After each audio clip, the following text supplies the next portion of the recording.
Police just arrived at an airport parking lot to investigate reports of an abandoned truck. Initially, it seemed like just another routine call with nothing unusual, but that's when it hit them. Kind of smells. I think it smells like decomp. I can smell something. Inside the truck lay 4 brutalized and dismembered bodies hidden inside boxes. What officers didn't know at the time is that 11 more bodies lay buried and hidden in remote areas of the state. An active, twisted serial killer was on the loose, and detectives were already months behind. You remember the last time you saw him? Maybe a couple of months ago. We don't care about anything else other than finding Matthew, and Justin. Whoever did that is our focus. I tied everything together yesterday when he did that. You know what I mean? Like, I know he lost them 3, man. I know he did. Taking these other 11, did you take them all to the same place? If you ever came back out to New Mexico, would you be willing to take us?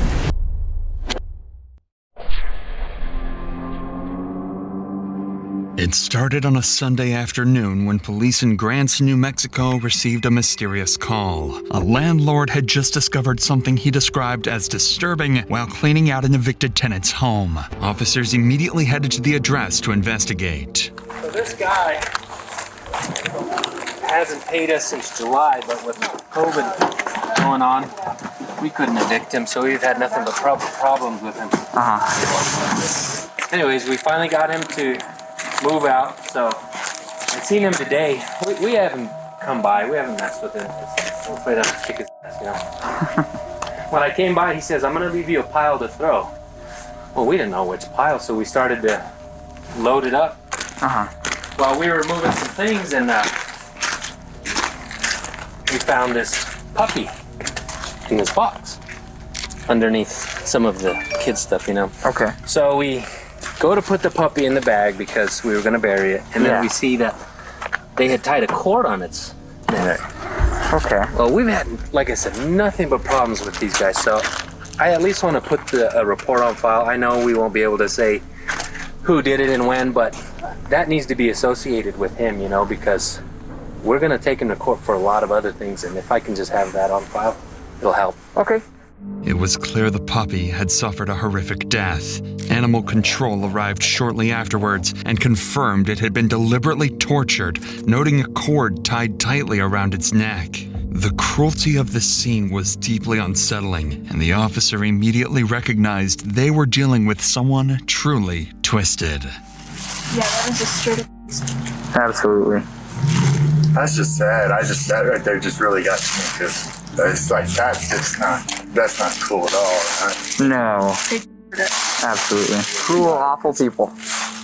Yeah, you know, we tried to get in, the landlord, the owner, he tries to go into the house. They went in, they painted everything their own colors, and they just ruined everything. Unfortunately for investigators, the puppy was just the first body. And in the coming days, police would uncover more gruesome scenes, strange disappearances, and disturbing evidence pointing to something far more calculated than anyone expected. That same day, Detective Robert Turney was assigned a missing persons case involving 19-year-old Matthew Miller. Matthew's grandmother had called 911 a couple of days earlier, worried because she hadn't seen or heard from him in nearly a week. It turned out police were already familiar with Matthew and knew he had previously struggled with substance abuse. So initially they assumed his disappearance was drug-related. Maybe he overdosed somewhere. But Matthew's family insisted something was different this time and urgently requested to speak with detectives. Trusting their instincts, Detective Turney decided to visit Matthew's grandmother, where he would discover some unsettling new possibilities. I had people call me, hey, you know, so it's a small town.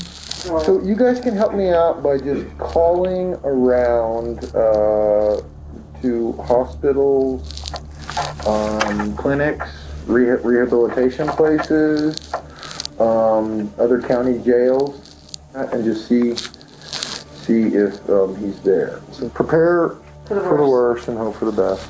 Okay, but I will tell you, I had more than enough to arrest Matthew several times, and he's not one of those people that I wanted to arrest. Matthew is not going to pull a gun on anybody, right, to get his drugs? Yeah, no. He's not that kind of person. Yes, that's my main fear. And he probably has a little bit of a complex because he knows he's that kind of person. And so he's going to be real hesitant to reach out and tell you guys the actual truth about this person took advantage of me. Yeah, no, he wouldn't. You know what I'm saying? So just forgive him. All you can do is tell him you love him and you forgive him and go from there. After rehashing some information with Matthew's family, Detective Turney would go on to learn some critical details. Matthew's girlfriend told the family she saw him getting into a vehicle with several other people, including a blonde woman named Jennifer Lannon, someone Matthew had recently been spending time with. He also learned that Matthew often spent time with a close friend named Justin Mata and his girlfriend, Leonie Calzada. All three were known to use drugs together. Acting quickly on these promising new leads, police began searching locations Matthew was known to frequent, and soon enough, they located Matthew's Chevy Colorado truck parked and seemingly abandoned within a few blocks away from Leonie and Justin's residence. The truck was dirty, locked, and appeared to have been parked there for several days. Inside, detectives found clothing and personal belongings, as well as several unsettling items including a pair of rubber gloves and a shovel lying in the truck's bed. They also found multiple cell phones that were damaged in the front and back seats. It seemed clear Matthew hadn't intended to leave the truck there, and detectives sensed something wasn't right. Immediately, investigators canvassed the area and found surveillance cameras nearby, one of which captured Matthew's truck arriving at Leonie and Justin's address on January 26th, just 3 days before Matthew was reported missing. With these new alarming discoveries, Detective Turney knew the next logical step was to urgently speak with Matthew's friends, Justin Mata and Leonie Calzada, hoping they could shed some light on the situation. However, when they arrived at the couple's residence, they would quickly realize Matthew wasn't the only one missing.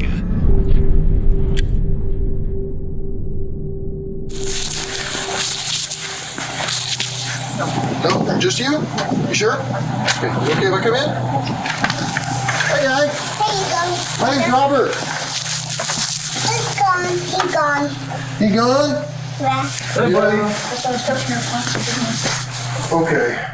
This is Leonie Calzada, the girlfriend of Matthew's close friend, Justin Mata, and someone detectives suspected might know exactly what happened to Matthew. This is very, very important. We're looking for Matthew Miller. He's been missing for over 2 weeks. When was the last time he was here? Maybe a year ago, maybe? A year ago? When I first got this place, yeah. When I first got it, last January. He hasn't been here since then. Like, I know it very Okay. well. What if I got video of his vehicle? Maybe Justin had him here, man, when I've had him myself. Okay. When was the last time you saw him here? When he was in the place. Once you bring him over, I first got this place. A year ago? You think Justin would have, He would have, yeah, probably. when you weren't here? I wasn't here or intention, yeah. Because they said all that, yeah. But he left on 17th and came back. And then 17th, that's a long time ago. Yeah, and then I went to talk to the guy in Kingman. He's like, yeah, they left each other during the night and they're in Arizona. Do you have any kind of way to contact Justin? You have a phone number? No, he left him to go. Well, what's his phone number? Email, Facebook? He took my phone, it's not working. He took my phone, yeah.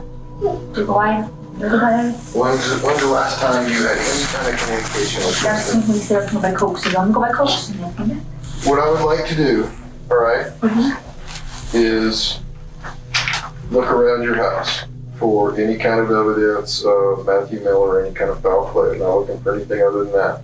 According to Leonie, her boyfriend, Justin, had also mysteriously vanished, and she hadn't seen him since January 17th, nearly 2 weeks before Matthew was even reported missing. But investigators knew something wasn't adding up when Leonie insisted she hadn't seen Matthew in nearly a year. Surveillance footage clearly showed Matthew's truck outside her residence just days before he disappeared. With their suspicion mounting, detectives decided to search Leonie's home, hoping to uncover whether she might be hiding something, or someone. Did you notice anything strange that happened around here? Did you notice anything different around here? Or, like signs of any kind of blood? Needles? What about needles or fentanyl pills or anything like that? That's what he's using. I'm not sure though. Not pretty sure, but that's what the light stuff. Yeah. What's the gap? There's already. Okay, so guys. I can only find one person dead in a trunk per year. That's my max. Despite their best efforts, investigators found no signs of foul play or violence. Still, Detective Turney couldn't shake the feeling that something was overlooked, so he returned to speak briefly with Leone, unaware she'd drop a crucial clue. Hey now, talked to you before, right? Who? The 17th. She's just in Mecca with Arizona. Yeah, with Jen Cannon. As of the 17th Of January. He left with his wife. Leone revealed that Justin had recently taken off with another woman named Jennifer, supposedly heading to Arizona to re-up on drugs and make some money. With this new detail, Detective Turney now found himself investigating the disappearances of 3 different people: Matthew Miller, Justin Mata, and now, potentially, Jennifer. Not yet aware just how closely connected these cases really were. So to move forward, Turney quickly looked into Jennifer and discovered she had recently been reported missing by her ex-husband, Sean Lannon. That name sounded familiar to Detective Turney, because just days earlier, officers had responded to a disturbing call at 817 Kingman Avenue, the same property where the remains of a tortured puppy had been uncovered. And the tenants evicted from that very house, Sean and Jennifer Lannon. Finally, investigators were starting to connect the dots. 3 people, all closely linked through drugs and personal relationships, had vanished within days of each other. Detective Turney realized it was time to canvass the neighborhood surrounding Sean and Jennifer's former home, hoping a neighbor might have seen something suspicious or could offer the lead they desperately needed. That's when they found a neighbor whose security camera was pointed directly at Sean and Jennifer's old residence, and what the investigators saw on the footage would finally bring some much-needed clarity to their case. Without this neighbor's camera, detectives might have hit another frustrating dead end. On January 26th, Matthew is seen entering Sean's home, but investigators never see him leave. Hours later, Sean is spotted on camera driving away in Matthew's truck, and when he returns, he's alone, on foot, and Matthew is nowhere to be seen. 2 days later, on January 28th, the same camera recorded someone loading household items into a red Dodge Dakota parked outside the residence and driving away. This CCTV footage marked a critical turning point for investigators. For the first time, detectives had visual proof of Matthew at Jennifer and Sean's residence. With this significant new lead, the next step was clear. Detective Turney needed to speak directly to Sean. Only his account could clarify what happened that day and potentially reveal crucial details about the missing trio. The next morning, Detective Turney reached out to Sean and agreed to sit down for a formal interview. Whatever Sean said next had the potential to shift the direction of this case completely. So, first things first, let's get her into this missing. Okay?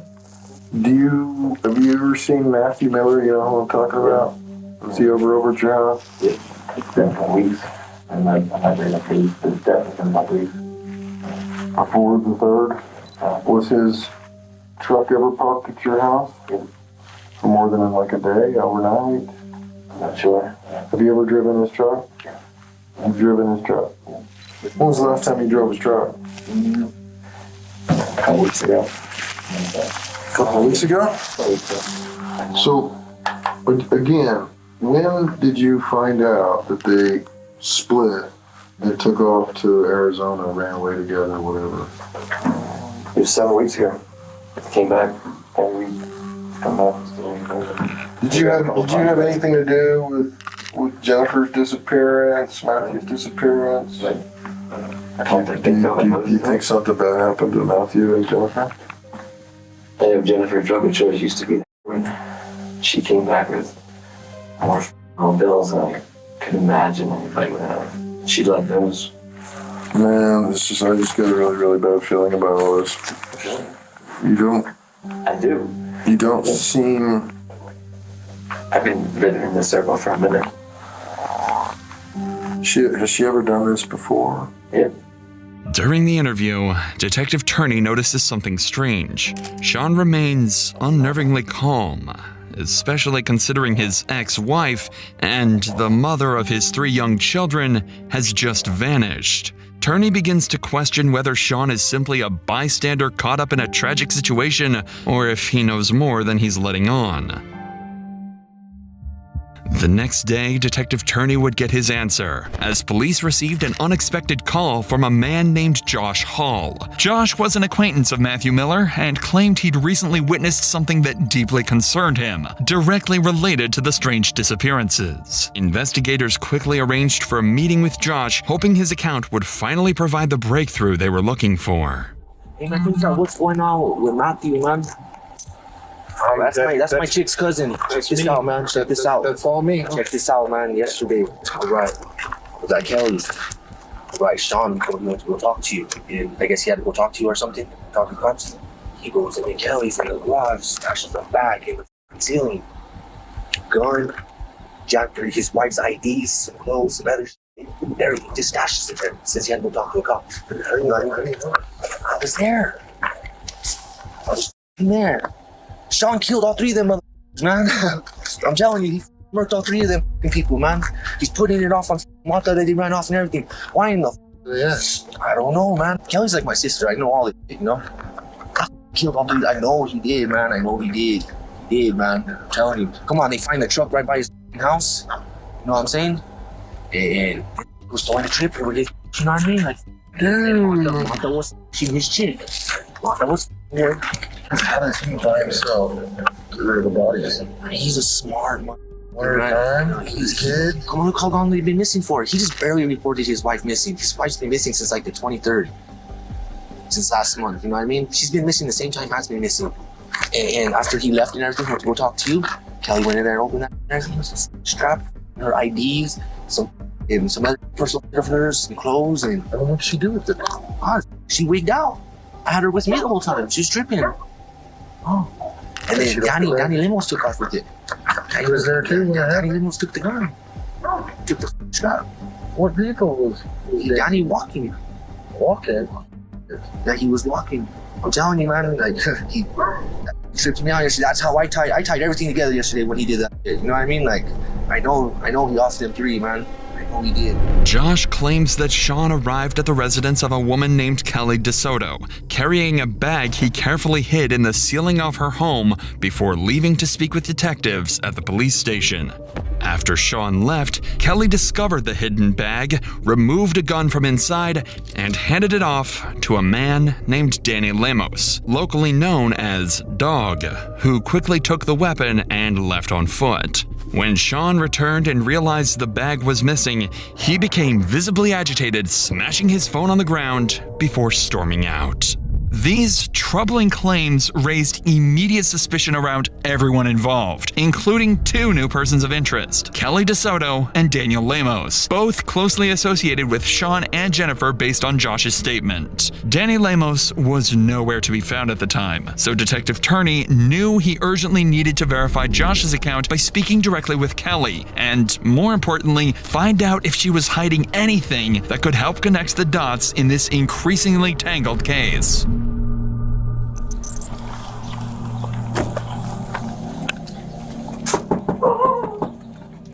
When investigators first arrived at Kelly's house, she agreed to meet them at the station for an interview, but refused their offer of a ride, saying her boss would bring her in about 30 minutes. However, when the time came, Kelly never showed up at the police station. It was a major red flag, and it made investigators even more suspicious of her. 2 hours later, Detective Turney returned to her house, suspecting that Kelly might be stalling for time or trying to cover something up. Enough. It's Robert, Ben, the detectives. Hi. Ready? She hasn't gotten here yet. So I talked to my lawyer, and he told me that I didn't have to go with you guys. You don't have to. What is it about? Can you tell me? It's about the disappearance of who? Matthew Miller and Jennifer Lambert. Sean Lambert. Sean is not missing. I know he's not. This time, Kelly's behavior was noticeably different. She appeared distraught, reluctant to cooperate, and quick to mention her lawyer. Detective Turney felt certain that she was withholding crucial information and decided to press harder. Was Sean here yesterday? He came out yesterday. How many times? Well, He came inside. He told me that he had to go down and report Jennifer missing. Did Sean hide anything in the house that was later taken? No. Did he destroy his phone? Yeah, right here. I forgot. He destroyed his phone. Did he bring a bag inside that had a gun? No. Or any of Jennifer's identification cards? And did you look in it? No, I didn't see it. Did Danny Lemos take the gun later? No. Do you think he did something to Jennifer and Matthew? I honestly don't. He doesn't seem like that type of person. I think you're lying to me about the bag and the gun and Jennifer's ID. I'm not. I don't know anything about. Like, he asked me. He said, "Where's my?" Yeah, no, I didn't see him bring anything in. Oh, you're forgetting what I already spoke with. I know. Sean has some stuff in your shed. Yeah, he was moving. I don't know. I didn't question him. Nothing yesterday? No, I don't think so. Have you went through it? No. After some more pressure, Kelly admitted she had several suspicious bags in her shed, supposedly belonging to Sean. Curious about the contents of the bags, detectives quickly followed Kelly to take a closer look. I'm pretty sure hot cheese. Yeah. I cleaned that box there. It's not his. I don't think. I'm sure it's not. And that paint can is not his. This one? What about this one? That's his. That's his. Oh, did you let him off his house? On Jackson? Really? She let us search that thing from head to toe. And outside too. Despite their best efforts, detectives found no clear signs of blood or evidence linking back to the missing people. It was a frustrating dead end, and the chances of finding them seemed increasingly slim. At this stage, investigators had narrowed down their focus to several individuals close to the missing trio, each with conflicting stories and questionable behavior that kept detectives on edge. But without hard evidence, options were increasingly running out. Desperate for a breakthrough, Detective Turney secured a search warrant for Sean and Jennifer's former home at 817 Kingman Avenue. Unsure exactly what or who they might encounter, officers cautiously approached the property, prepared for any potential threat.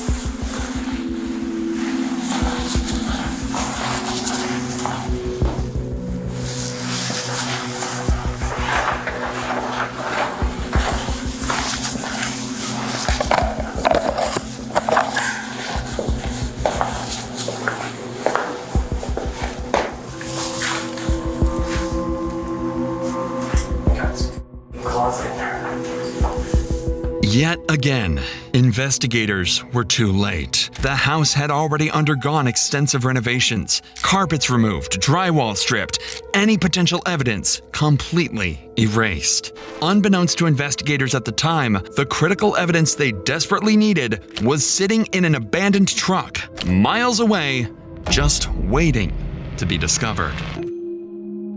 For now, though, every possible lead was exhausted, and Detective Turney knew it was time for a more direct approach. So he called Sean once more, determined to extract something, anything, that could finally lead investigators to the missing trio. Hello? Hey, is this Sean? Yes, it is. Hey, Sean, this is Detective Turney. How are you doing? Good, how are you doing today? Good, man. I've been trying to get a hold of your other number, and it's not working. So. No, I apologize. Sorry. So you know anything new? No, I haven't heard anything. Nope. Okay. Are you still around town? I'm in Albuquerque. No, we've made some progress here and there. I've got a bunch of pictures of different vehicles. I'd like you to take a look at, see if you could help me identify them. Get time tomorrow. I wanted to come in and stuff. I got to return to the school. Okay. All right, just make sure the kids are taken care of, and we'll go from there. All right, Thanks, we'll see you tomorrow. Bye. Thanks. Sean sounded cooperative and willing to help, promising Detective Turney he would come in for questioning. Yet, Sean never showed up. The next day, Turney even offered to personally pick Sean up and bring him to the station. But once again, Sean failed to appear. At this point, Turney felt certain Sean was deliberately stalling and knew they couldn't afford to waste any more time. He's done playing cat and mouse. With the CCTV footage and witness statements pointing directly at Sean and Danny as crucial figures, Detective Turney knew he needed to bring them in for questioning. So investigators dug deeper into both men's backgrounds, and that's when they hit the jackpot. Sean had an outstanding warrant for missing a court appearance related to a 2020 assault and battery charge. It was the break they needed. On February 25th, officers located Sean in Albuquerque and arrested him without incident, transporting him directly to the Grants Police Department for questioning. Detective Turney's goals for the interview were simple: determine exactly what Sean knew about the missing trio and find out where Danny Lemos had vanished after taking the alleged gun. Let's go back to Matthew's truck. Okay, so it starts to back in there, and you're the last one who drove it, right? So let's go backward from when you parked it. Where did you go with it that day?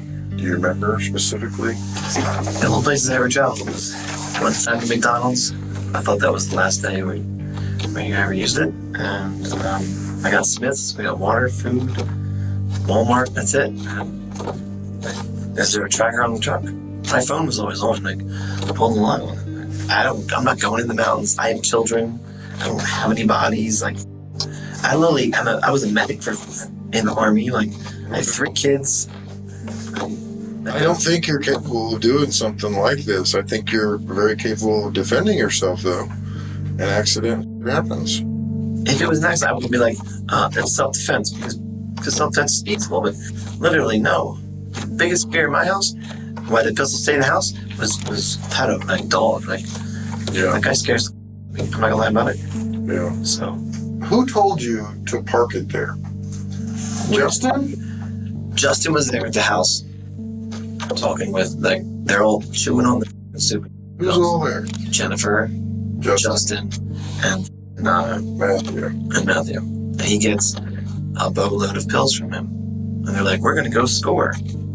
I mean, they had nobody, nothing. So you take the truck and the kids. No, they leave the truck. And literally, I'm like, well, I need to go. Like, can I get some fucking groceries or some shit? Okay. And literally, I'm like, what are we doing with the truck? He's like, leave it. I'm like, you're leaving the shit here? Like, no. I was like, you're not going to park in front. No, I need to go to the dumpsters. I need to go to McDonald's for water. You know. And so they told you in the house, when you're done with it, to park it at the Lubbock Apartments. Matthew wanted to park it down the street. He says, no, my buddy's over there near the apartments. Just leave it there. As the interview continued, Sean seemed to have an answer for everything, including the CCTV footage, claiming he only moved the truck at Matthew and Justin's request. He also appeared to casually downplay the entire incident, insisting the trio's disappearances were simply part of a drug-related business venture, nothing criminal. But Detective Turney wasn't buying it. He knew Sean's explanation didn't match witness statements, and his earlier actions were too suspicious to ignore. But without solid proof, Turney couldn't directly refute Sean's story. So, to move forward, Detective Turney changed tactics. He decided to deliberately introduce Danny Lemos into the conversation, offering Sean an easy scapegoat. If Sean took the bait, Turney might finally uncover what Sean was hiding, or at least gain insight into what really happened to the missing trio. Did Danny kill him? I have no idea. I literally spent most of my time with the kids. If I had to guess who would kill him, it would be the guy saying, if I gotta dispose of bodies, I'm gonna put him in my pig. And he showed me the pig one day because I was helping him at his house. This is... Oh, Sean. I don't have any answers for Matthew. I don't know much about it. Talk to dog. If someone's gonna move a body and put it somewhere, my guess, the creepy dude that talks about pigs with everything but the eyeballs. I'm like, who would know that? Like, this dude's, I'm scared of dog. So, but my kids are scared of dog. I'm scared of dog. I don't know what the fuck I'm afraid of it. I'm ashamed of it. But we hid in the house. We didn't go anywhere. I definitely didn't leave my kids for 5 hours. Trying to find the blood for the other one. Just as planned, the moment Danny Lemos' name came up, Sean seized the opportunity and implicated him, pointing to Danny's violent nature and even suggesting his ability to dispose of bodies using pigs. Beyond those accusations, however, Sean stuck to his story for the rest of the interview, denying any involvement in the disappearance. Without solid proof against him, detectives had no choice but to end their questioning. Still, Sean wasn't completely free. His outstanding warrant for failure to appear in court meant he'd spend the next 7 days in custody, and officers immediately transported him to the local jail. Investigators spent the following week interviewing acquaintances, re-examining evidence, and piecing together scattered leads. During their interview, one detail caught Detective Turney's attention: the mysterious red Ford truck that was spotted parked outside Sean's residence, later leaving with unknown contents loaded in the back. Investigators had not yet located this truck, and Turney strongly suspected it might hold something crucial to their case. For now, though, 3 people remained missing, and police narrowed their focus to 2 prime suspects: Sean Lannon, who was recorded on surveillance driving Matthew's truck and potentially connected to the missing red truck, and Danny Lemos, who allegedly received a handgun connected to Sean before disappearing himself. With each passing day, Turney grew more convinced that the missing trio had been murdered, and that their 2 prime suspects likely held the answers. But the window to find something conclusive was quickly closing, because on March 3rd, Sean completed his short jail sentence and was released back onto the streets, significantly raising the stakes. Now facing the possibility of losing another prime suspect, Detective Turney knew he had to act fast. All he needed was just one single lead, some hint of where the bodies might be hidden.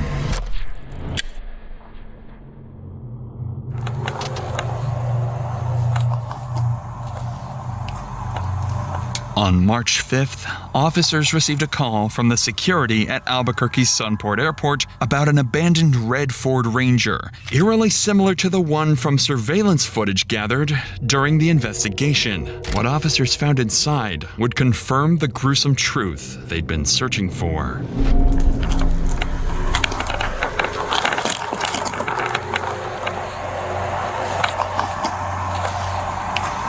Kind of smells. Kind of smells, but I mean, not to like decomposing or anything, you know what I mean?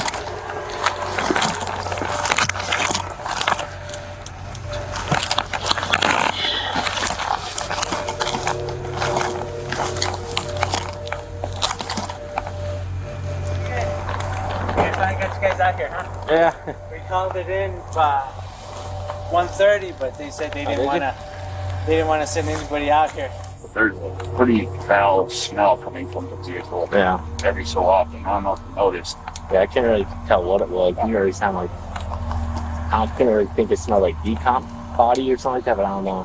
Yeah, I can smell something, but I can't really tell what it was. It also smelled like dirty, big deal almost, but yeah, I don't know. But we'll check the video and all that good stuff, so.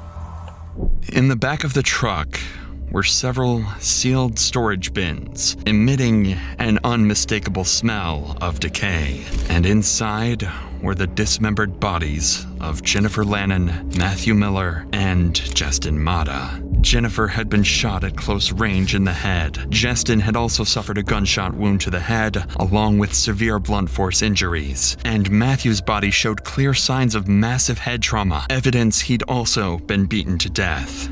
But the horrors didn't end there. Hidden beneath a tarp in the passenger seat was yet another body. Randall Apostolon, the truck's owner, His body showed signs of severe blunt force trauma, and a bloodied hammer found nearby was clearly the weapon used to kill him. Investigators found more disturbing evidence inside the truck. Multiple serrated knives stained with dried blood, a handsaw, and several pairs of industrial gloves, all clearly pointing to a calculated, cold-blooded murder. It was still unclear to investigators why Randall had been murdered or how his death was connected to the other three, but they wouldn't have to wait long to find out. Detectives urgently turned to the Albuquerque airport's surveillance cameras, knowing the truck hadn't driven itself there, and it didn't take long before they spotted exactly who they were looking for. On March 3, 2021, just 2 days before the gruesome discovery, the airport's cameras captured Sean Lannon driving the truck into the airport parking lot, exiting the vehicle, and leaving behind the bodies of his 4 victims. Finally, detectives found their killer. It was time to track Sean down and bring him in. On the same day the bodies were discovered, police urgently scrambled to track down Sean Lannon, but it was already too late. Sean had slipped out of Albuquerque and vanished. Immediately, the U.S. Marshals issued a nationwide alert believing Sean posed an active threat and was possibly on a violent crime spree. Authorities across multiple states joined the manhunt to track him down before anyone else was harmed. Then, on March 9th, Detective Turney received a disturbing call. U.S. Marshals informed him that Sean Lannon was now wanted in connection to another murder, this one committed just a day earlier in New Jersey. Authorities had linked Sean to the murder of Michael Debkowski through witness statements and surveillance footage that placed him directly at the scene. A quick background check also revealed the victim wasn't a random target. Debkowski was someone Sean had personally known for many years. It was an alarming detail that made it clear Sean's violent spree was far from over. Now, with 5 bodies discovered and a serial killer on the loose, police knew anyone in Sean Lannon's circle could be next, and they had to act fast. Federal authorities urgently tracked Sean's movements, closely monitoring surveillance footage and cell phone data. And finally, on the morning of March 10th, U.S. Marshals pinpointed Sean's location in St. Louis, Missouri, and they quickly moved in and captured him without incident. Sean Lannon was immediately extradited back to New Jersey, finally putting an end to his killing spree.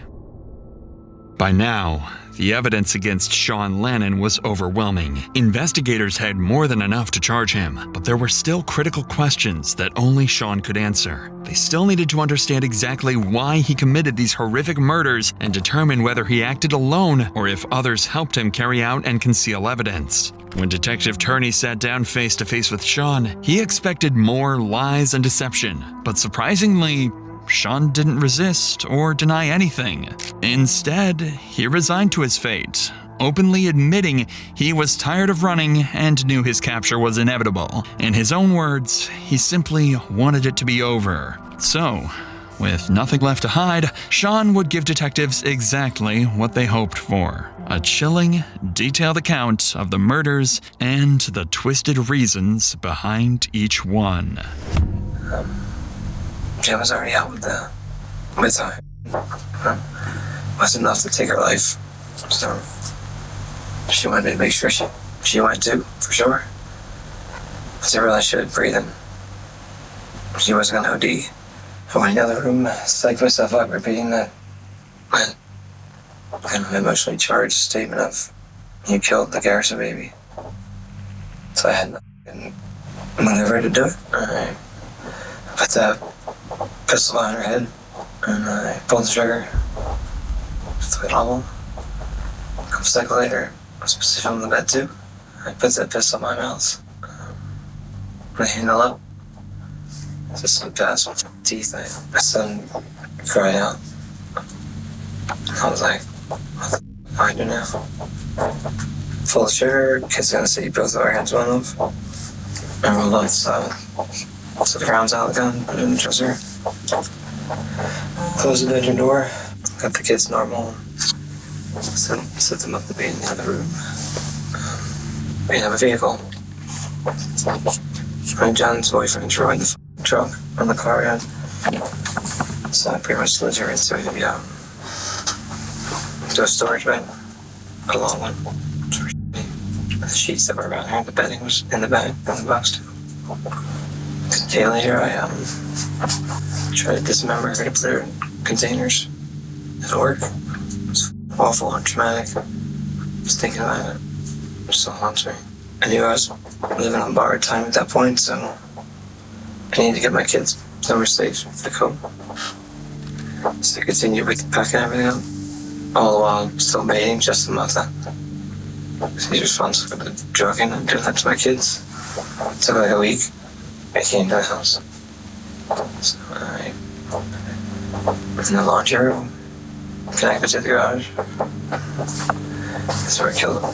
Just before I killed him, he offered up a trade. His phone had pictures of Shawn Michael sitting there naked in my living room. I don't know what his name was, the boy, or Matthew Miller, whatever that his name is. With his on my son's shoulders. I was like, who sent you this picture? He's like, I don't know it's real. He's like, I took the picture. I was like, well, you took that picture. And he just admitted that's the guy in the picture. So, I said, there it is. You know, he was right over the van where Jim was hiding her. He wanted to know if he could do a shot at her before he took his life. So I said, well, if you find any in the vent. So he literally was looking down the vent. He didn't see it coming. And I shot him in the back of the head. It wasn't something I was proud of. He's a pretty tall dude. I had to dismember him at some point, a day or two later. It disgusted me. That's gross. I had to work up the nerves to move his body. So there's so much blood. That's why I had to pull the floor up in that room. That's the only room that was, the flooring that was pulled up in the kid's bedroom. A piece of landlord never fixed the water leak. And the carpet got molded. It was unsafe. The carpet was outside the house, and so was the padding if they slept for some other reason. It was still there when it left. It took 2 hours before I had enough the ability to even go near Justin. When you got Justin over there, was this shortly after? Like how long between the time that you shoot Jennifer, that you shoot Justin? It was at least a week. It took a while. Did you get him to come over? I was baiting as if I was Jennifer on the phone. Yeah. So you thought you was to meet Jennifer? Yeah. I also had pictures of Daniel Lemos and my son. I never got my hands on Daniel Lemos. I fully intended. So I was heading back to New Mexico for work. Like yesterday. Yeah, we're doing guys. If I did, it'd be in the box. So then I had the 3 of them. Probably that kid comes over, William or Matthew, or whatever his name is. Comes over with Felicity, his girlfriend. She looked like she was like 12 years old. And I should her name on, they don't have to. So he's like, they're looking for money for anything. I'm like, I give you a food card. They're like, just take like $40. I was like, all I need is later in the week, give me a ride to get some water. And I'm less sugar than water. So one of those times he came back, he didn't have Felicity. And that's when I shot him in the back of the head. I had one of his vehicles in Albuquerque. At some point he brought me the boxes that put him in the back. I couldn't fill up with enough money to get the vehicle, so he was going to take the truck back, so I found somewhere else for the boxes of base, storage containers. I was going to hold them for $150. He wanted another $300 once we got to his place. Randy wanted another $300 to hold the boxes. So I didn't have $300. So he's like, well, I'm going to drop you back off. So we left, came back to the Pearl. The box was still in the back. Pulled in right there. We got in a fight. I killed him in the front seat. He was in the driver's seat. Throughout his confession, Shawn remained eerily composed, showing almost no emotions. Even more chilling is the fact that just hours after dismembering the bodies and brutally killing Randall, Sean was picked up by police on an unrelated warrant and sat across from Detective Turney, coldly denying any involvement, while a truck full of bodies was parked just a few blocks away. So, Tuesday I took the, I grabbed the truck, and I didn't know what to do with it. I don't know anybody. What do you do with the bodies? So, I knew at some point it was going to get caught. I just wanted my kids back home. I took them to the airport the day before. And I positioned them. Just everything was the same. Secured the vehicle. That's not obvious. And then I took I believe it was an Uber. Took it home, right to the Pearl. The next day we flew out. I'm waiting on time. Again, at some point they'd find the bodies at the airport in the box. And the last thing on my list was the man that was me as a child, my big brother. Big brother's big sisters or whatever. They got pictures too. Wanted the pictures back. He didn't want to give me the pictures, so I started beating him. They didn't give me the pictures. It took his life. So I'm proud of that. I'm proud of any of it. I did fully intend on making it back to finish Daniel Amos. The last victim in Sean's killing spree was his former mentor, Michael Debkowski, a man Sean accused of abusing him during childhood and believed still had photographs of that abuse. When Debkowski refused to hand over those photographs, Sean killed him without hesitation. But just as detectives thought they heard everything from Sean, he would make one final, shocking statement. There were even more bodies waiting to be found. And so the other 11, you said started about 2.5 years ago, 3 years ago? And you disarmed them from guns, and you said knives? Knives, whatever. At some point, I had like almost like a pickaxe, but it was more of a pick. It swung like a pickaxe. Was like if you had to think back, like how many out of the 11 were shot and how many were stabbed? Like if you can elaborate on any of that. 2 were shot. 2.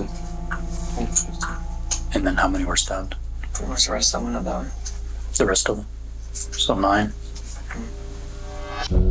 According to Sean, he'd killed at least 11 additional people, mostly drug dealers tied to Jennifer, and hidden their bodies in remote areas of Malpais National Park. Detectives approached these claims cautiously, knowing Sean was a skilled manipulator who mixed truths with calculated lies. Perhaps this was his last attempt to influence the outcome of his trial later on. But despite extensive searches, no additional bodies were ever discovered, and Sean's claims remained unverified. Detectives also investigated one of the key persons of interest directly implicated by Sean himself, Danny Lemos. He was located in Albuquerque and arrested by U.S. Marshals on March 25, 2021. Danny agreed to speak with Detective Turney, firmly denying any involvement and expressing shock that Sean was even capable of these horrific crimes. He admitted taking the handgun Sean had hidden at Kelly's house, but claimed he had no idea it was tied to a murder and had quickly sold it afterwards.